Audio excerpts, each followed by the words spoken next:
The overarching primary driver of rushing EPA for the 2025 New England Patriots is Drake Maye, because his legs generate the most high-leverage scoring value across the situations that actually swing outcomes.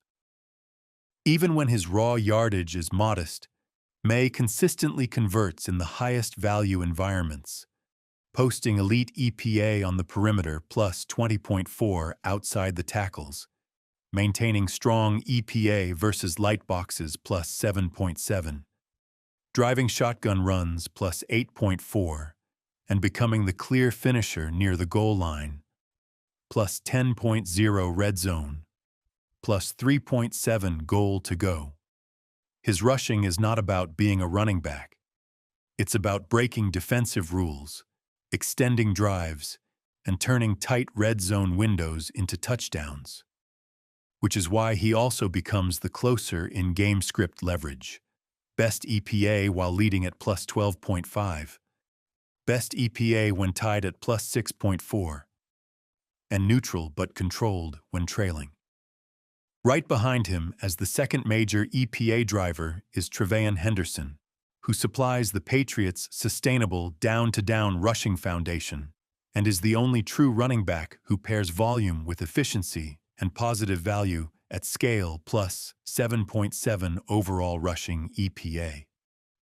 Henderson is the engine of the honest run game, especially between the tackles plus 8.9 inside, against neutral boxes, base fronts, and from under center plus 5.7, consistently beating expectation through after-contact creation and explosiveness.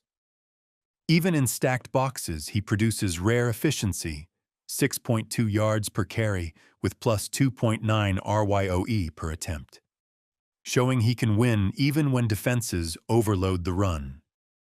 His EPA sometimes dips in predictable, compressed, or clock drain contexts, slightly negative while leading, slightly negative outside, negative in red zone, goal to go.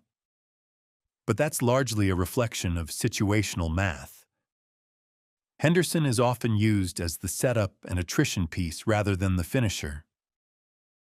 Third is Rhamondre Stevenson, whose profile is the inverse of the top two. Respectable volume and occasional efficiency signals, but consistently negative EPA in the contexts that matter.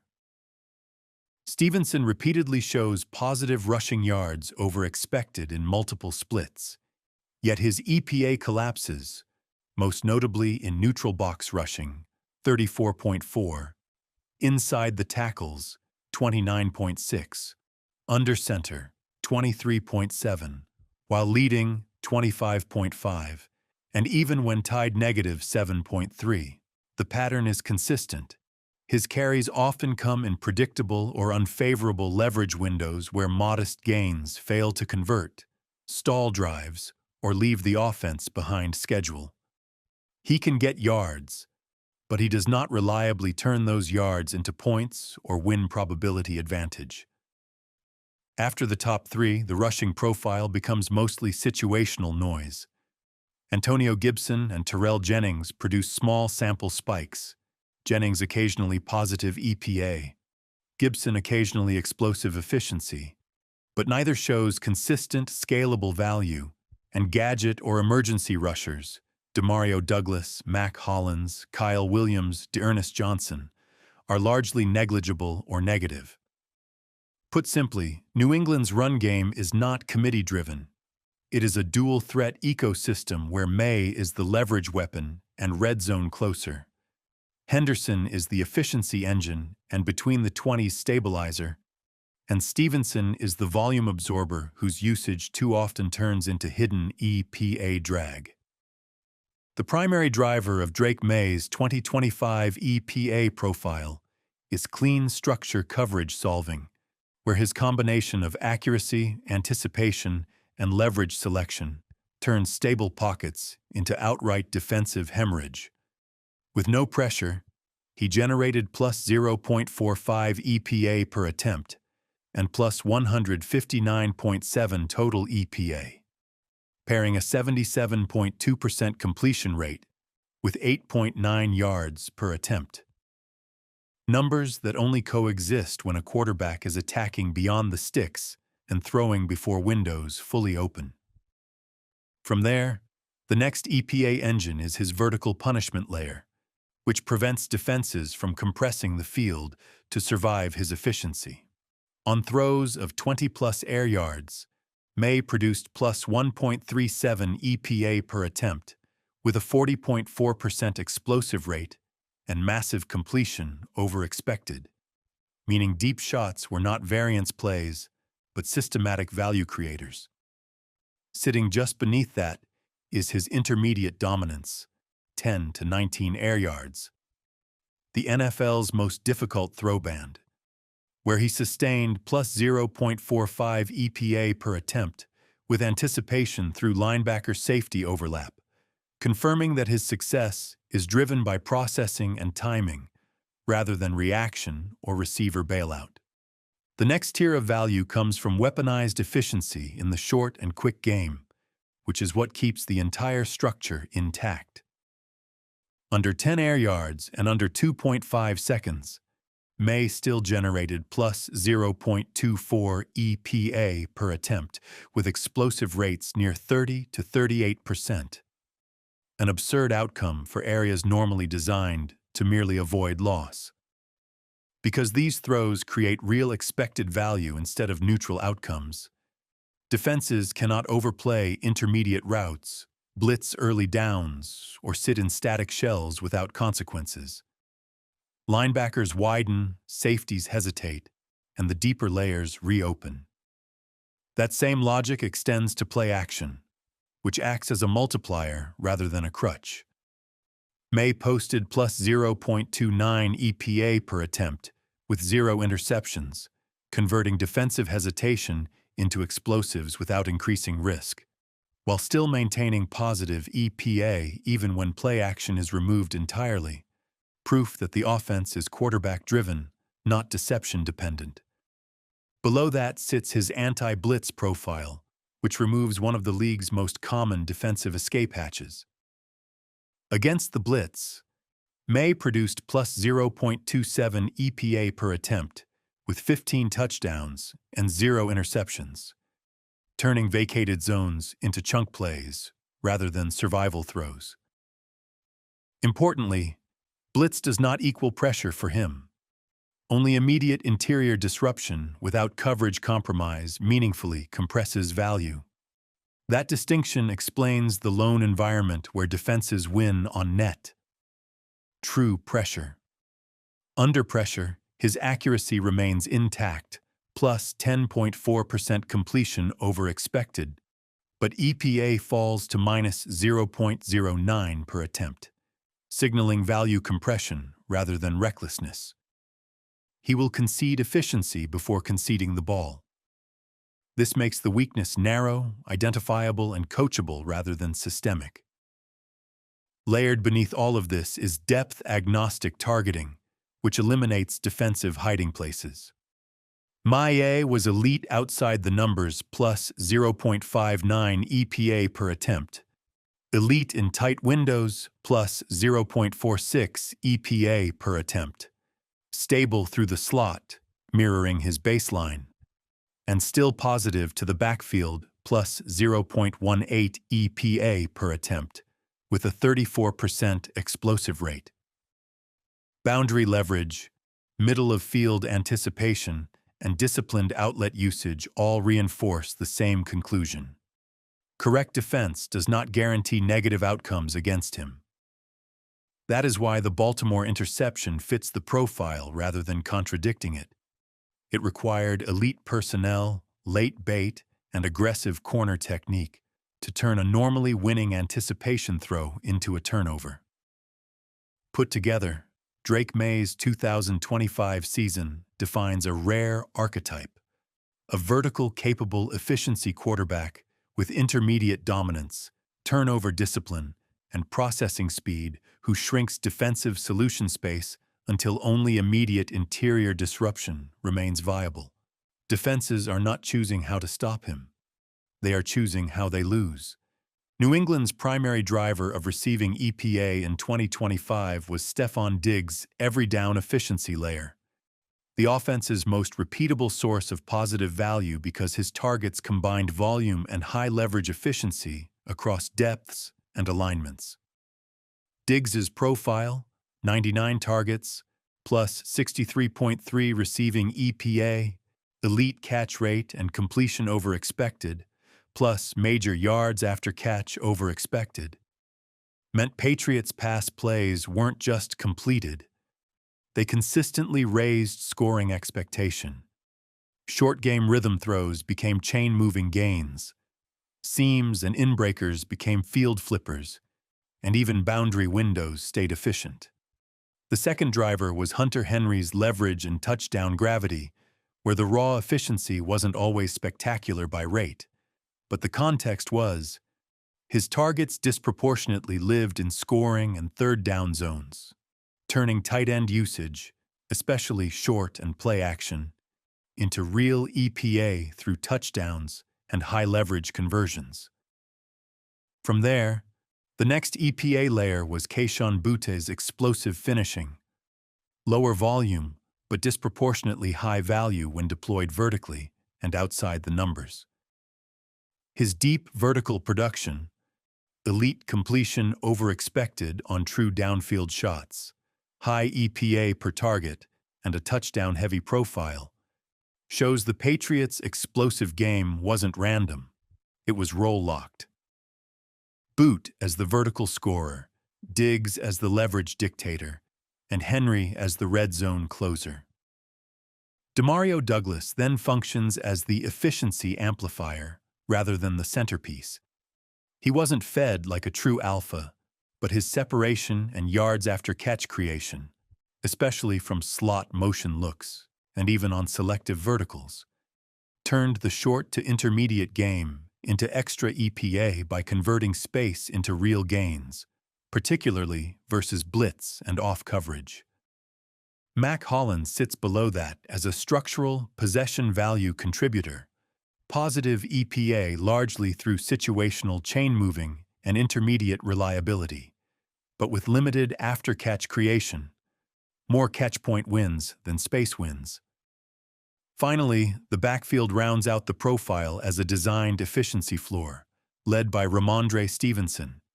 His targets weren't emergency checkdowns as much as intentional outlets that still produced positive value because his after-catch over expected was huge, making throwing short a way to stay ahead of schedule instead of surrendering EPA. Henderson provided utility with lower payoff. Put together, the Patriots' receiving EPA stack wasn't one-dimensional. Diggs drove the baseline. Henry converted leverage into points. Bout supplied explosive scoring equity. Douglas and Stevenson manufactured after-catch value, and everyone else filled narrow roles. So defenses couldn't take away one layer without exposing another, which matches the overall story of a quarterback-led, timing and leverage offense rather than a single-player-dependent passing game. The 2025 New England Patriots defense is defined first and foremost by where it denies the most opponent expected points added, EPA, not by raw yardage or snap-to-snap dominance. The clearest and most decisive strength of the unit shows up on third down, where the Patriots fully spring their defensive trap. Opponents are forced into a pass-heavy posture, and despite modest yards per attempt, they suffer a severe EPA collapse driven by relentless pressure, compressed throwing windows, and desperation throws short of the sticks. This is where New England's design pays off. Pressure arrives quickly, quarterbacks lose control of the down, and drives die. Third down is the single largest source of negative EPA the Patriots generate all season. That third down dominance is set up by how effectively New England handles long-developing passing plays. When quarterbacks are forced to hold the ball beyond 2.5 seconds, the defense looks exactly as intended. Interior pressure collapses the pocket, edge rushers close escape lanes, and coverage has time to overlap and bait mistakes. This is where sacks, throwaways, and turnovers cluster, and where the defense's EPA advantage becomes overwhelming. Any offense that cannot consistently live in the quick game is mathematically pushed into this losing environment. The next most important EPA driver is second down, which functions as the series pivot point. After denying value on first down runs, the Patriots funnel offenses into pass-heavy second downs and quietly win the math. Pressure rates spike, runs fail to reset the series, and passing efficiency erodes just enough to force long third downs. Second down doesn't always end drives outright, but it consistently sets up the third down cliff that follows. Against the run, New England's value comes not from dominance but from early down EPA suppression. The Patriots allow average-looking yardage, yet rushing attempts against them produce negative EPA overall. Early down stuffs, disciplined gap fits, and solid tackling prevent runs from chaining into leverage. As a result, offenses voluntarily abandon the run, pushing themselves into the very pass-heavy scripts the Patriots are built to punish. Blitzing plays a supporting role, not a central one. New England is selective with pressure packages, using them when coverage math allows rather than as a base solution. When blitzes work, they work because coverage holds up behind them. When they fail, EPA leaks quickly. This reinforces that blitzing is a tool in the box, not the foundation of the defense. On first down, the Patriots are deliberately neutral. They allow some completions and modest gains, particularly through the air, but prevent offenses from establishing true series control. First down functions as controlled bait. Yards are conceded, but leverage is not. The real damage comes later in the series. The clearest weakness in the profile appears against quick passing. Throws that come out rapidly neutralize the pass rush, stress underneath coverage, and prevent pressure from converting into negative plays. While New England can survive these snaps through rally tackling and structure, quick game is the most reliable way for offenses to avoid EPA loss. This is the one area where the defense cannot independently dictate outcomes. Finally, EPA leakage is personnel-specific rather than schematic.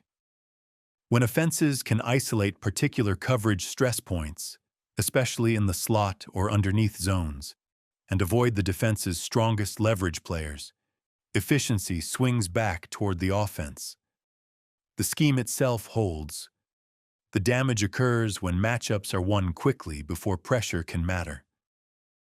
In total, the Patriots' defensive identity is clear and hierarchical. They are not a yardage denial unit or a blitz-heavy group. They are a series-control defense that denies EPA by forcing predictable downs, compressing time, and turning third downs into mathematical dead ends. If an offense cannot sustain a quick passing attack, it will eventually be pushed into long yardage situations where New England's defense decisively takes over. At a big picture level, the New England Patriots are a sound but narrow run defense unit. They are strongest when runs stay vertical and interior, and they become vulnerable only when offenses successfully stretch the edge after forcing interior commitment. This is not a soft run defense. It is a geometry-sensitive one that thrives when it dictates where the fight happens. The Patriots' clearest strength is interior run defense in the A and B gaps. The grades reflect this clearly. Christian Barmore anchors the front with elite interior disruption.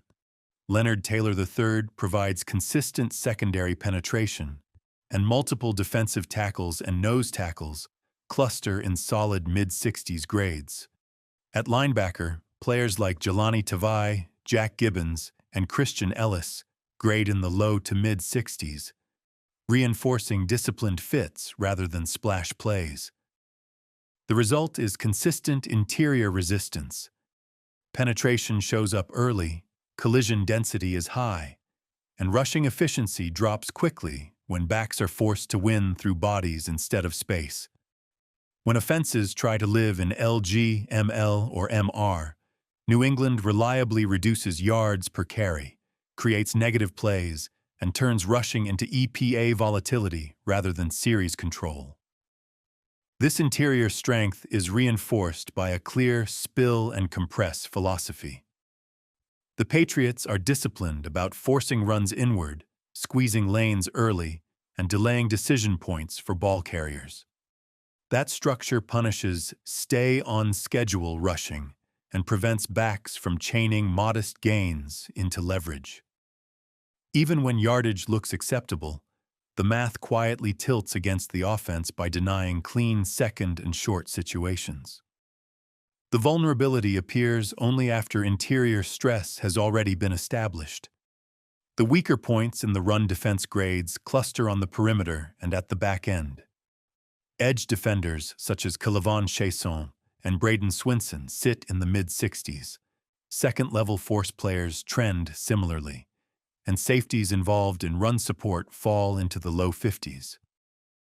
Cornerbacks asked to participate in run fits range widely and can become liabilities in space. The issue is not initial edge setting. It is late leverage, when the edge defender or safety becomes the final decision-maker in space. This is exactly where elite external rushing profiles have succeeded. Derrick Henry exploited interior gravity to devastating effect. Interior runs forced linebackers to sit and compress, edges widened, safeties hesitated, and once isolation occurred, power took over for explosive gains and touchdowns. Henry did not beat New England by attacking its interior strength. He used that strength against it to destroy the edge. James Cook, by contrast, succeeded through horizontal stress, spread formations and motion-forced corners and safeties into space-based run fits that the Patriots' defensive back-run grades could not consistently hold up against. Cook avoided congestion entirely, creating efficiency until width was removed and leverage collapsed. Safety run support is the soft underbelly that connects these outcomes. New England relies heavily on safety rotation to finish edge runs once corners are widened or cracked. When those safeties arrive late or take imperfect angles, space-oriented or power-isolating backs can turn structural tolerance into real damage. This is not a schematic failure. It is an acceptable risk within the Patriots' defensive math. Taken together, the Patriots' run defense profile is clear. Their strengths lie in interior gap integrity, early penetration, linebacker discipline, and vertical run fits. Their weaknesses appear when offenses force them to defend width late, especially when safeties and corners are pulled into primary run-fit roles against speed or power in space. The guiding rule for offenses is simple. Do not challenge New England where it is structurally sound. Instead, force interior commitment first, then attack space immediately before the defense can reset. That principle explains the success of gravity-based and horizontal stress rushing profiles alike. The bottom line is that the Patriots are not weak against the run. They are predictably strong in one geometry and fragile in another. Interior first rushing favors New England. Interior gravity followed by edge stress favors the offense. That distinction explains why certain rushing profiles succeed, while box score yardage alone fails to capture what is actually happening. The optimal way for the Chargers to attack the Patriots' 2025 defense is to deny the defense its preferred game state. New England's defensive value is overwhelmingly created when offenses are pushed into long yardage, long developing pass situations, especially on third down, where pressure, disguise, and leverage combine to collapse expected points added. The Chargers' primary objective, therefore, is not to beat the pass rush in isolation, but to prevent the Patriots from ever activating their third down trap. That starts with treating first and second down as conversion downs. The Patriots are deliberately neutral on first down and quietly aggressive on second, funneling offenses toward predictable third downs.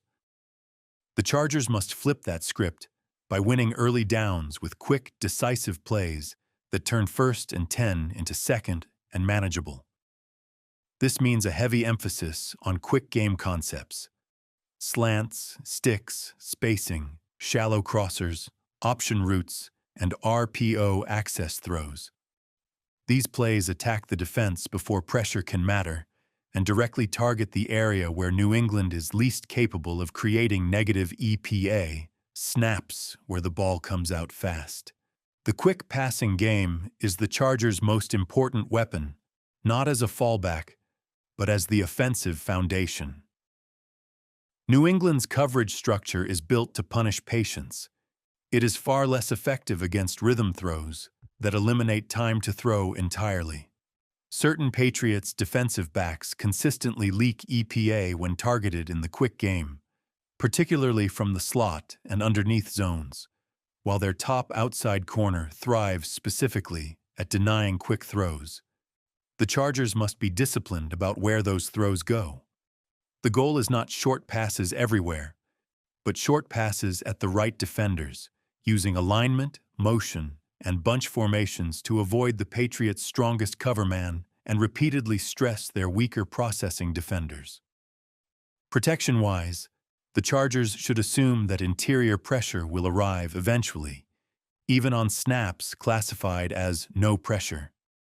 Instead of asking Justin Herbert to repeatedly win from static, deep dropbacks, the offense should change the launch point and the math. That means under-center play action, boots, half rolls, sprint outs, and quick-set protections that shorten the play. Screens, tight end delays, and draw concepts are not just change-ups here.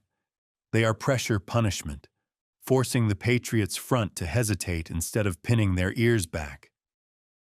The goal is not to dominate the pass rush, but to make it costly. Where the Chargers can generate explosives is not by forcing vertical shots against the Patriots' best boundary defenders, but by stressing the deep middle through structure and sequencing. New England's free safety play is extremely polarized. When their true post safety is involved, the defense closes space and creates turnovers. When a different defender is forced into that role, EPA swings violently in the offense's favor. The Chargers should use play action, condensed splits, and layered route concepts, deep overs, seams, benders, and post-dig combinations to force the free safety to declare and then throw away from the overlap. Explosives should come off leverage and confusion, not pure isolation go routes. Tempo and formation are also critical tools. The Patriots rely heavily on disguise, rotation, and late safety movement to steal downs. By using no-huddle segments, keeping personnel on the field, and aligning quickly, the Chargers can reduce that disguise and force simpler coverage rules. This doesn't just help Herbert post-snap. It reduces the Patriots' ability to manufacture free pressure through confusion, which is a hidden but major component of their EPA profile. Finally, the run game should be used strategically, not stubbornly. New England's run defense suppresses EPA rather than yardage. Trying to establish the run into stacked fronts is counterproductive. Instead, the Chargers should run into light boxes, use constraint runs off motion, and treat the ground game as a way to hold two high shells in place and keep second downs manageable. The run game's value here is not volume, it's leverage. In summary, the Chargers beat the Patriots by never playing Patriots football. They must stay out of long yardage situations, live in the quick game, target specific coverage stress points, punish pressure structurally rather than physically, and take calculated explosives only when the free safety math breaks in their favor. If the Chargers allow the game to drift into third and long drop-back football, New England's defense takes over. If they control tempo, timing, and targeting, they flip the entire EPA equation against a defense that is far less dangerous when it cannot dictate the terms of the down. The inferred coverage distribution for the 2025 New England Patriots reflects a defense built on flexibility and rules rather than rigid identity. Their most common structure is cover 3 and match 3, which make up roughly 1/3 of their snaps. This serves as the foundation of the defense, emphasizing zone integrity with pattern-matching rules designed to keep plays in front and limit explosive gains. Cover 1, man-free, appears at a meaningful but secondary rate, functioning as situational aggression. It relies on defensive back leverage with safety help and is often paired with pressure or simulated pressure rather than used as a constant baseline.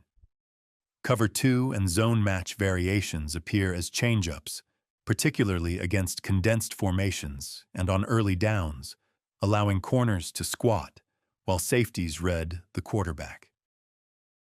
Quarters, cover 4, and palms plays a significant role as the Patriots' primary anti-vertical tool, especially against balanced or trips formations with multiple vertical threats.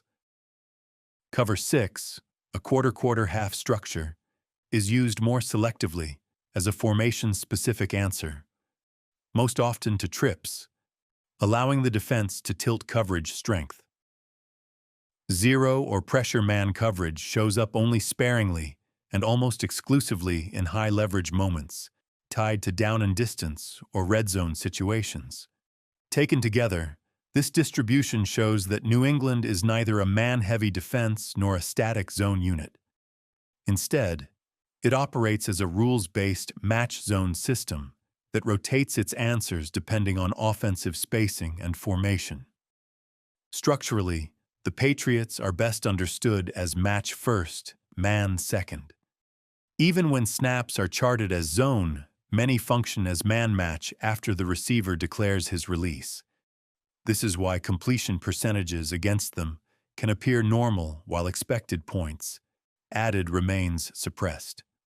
Routes are contested late rather than early, and explosive passes are limited unless an offense deliberately forces coverage conflict. Safeties are the primary drivers of this geometry.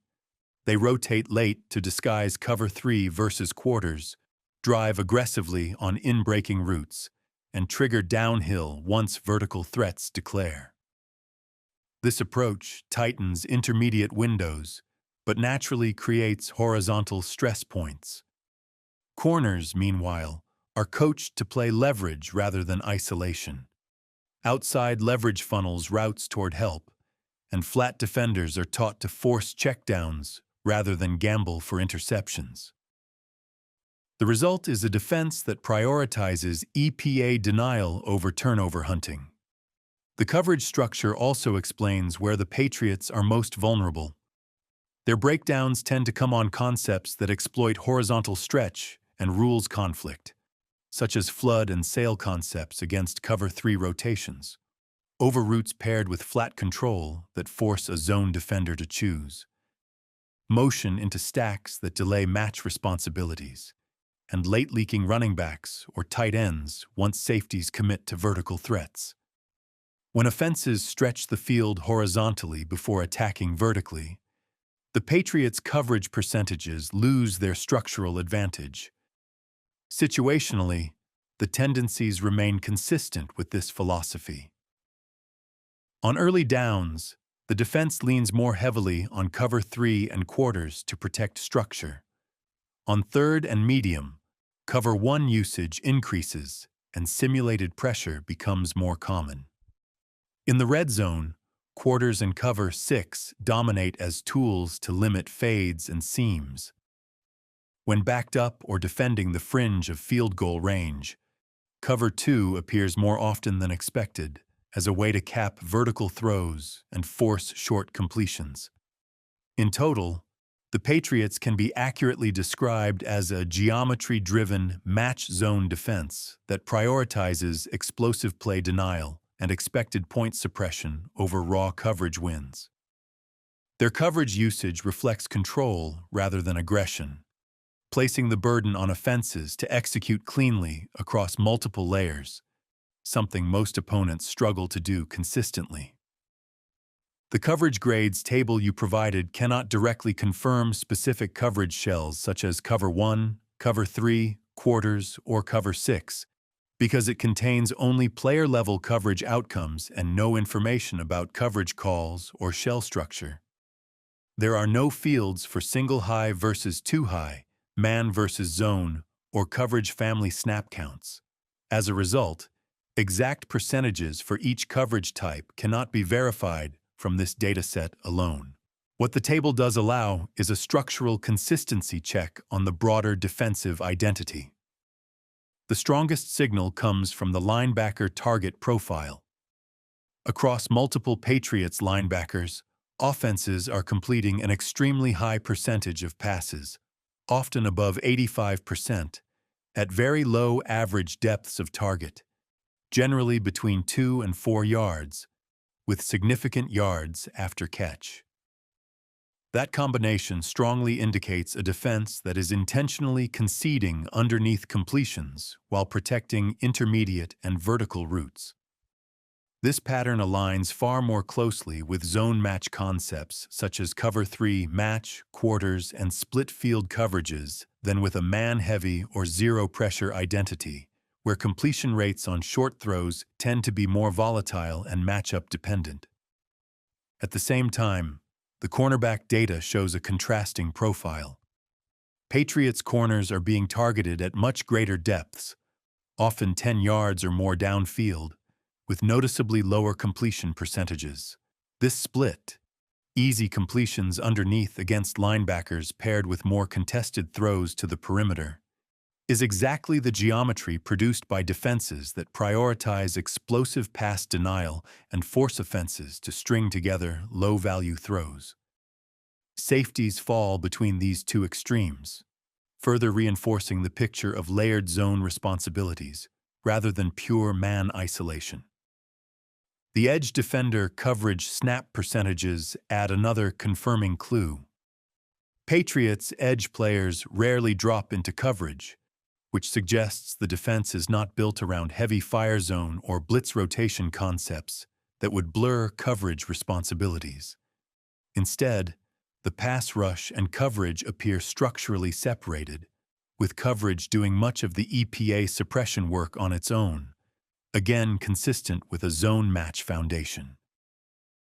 Taken together, your table supports the macro conclusion that New England operates primarily as a coverage-first, zone-match defense that invites short throws and limits vertical damage, using man coverage selectively rather than as a base identity. However, it does not verify the precise coverage family percentages previously inferred. Confirming those would require a team-level coverage call breakdown that explicitly reports snap counts or rates by coverage type.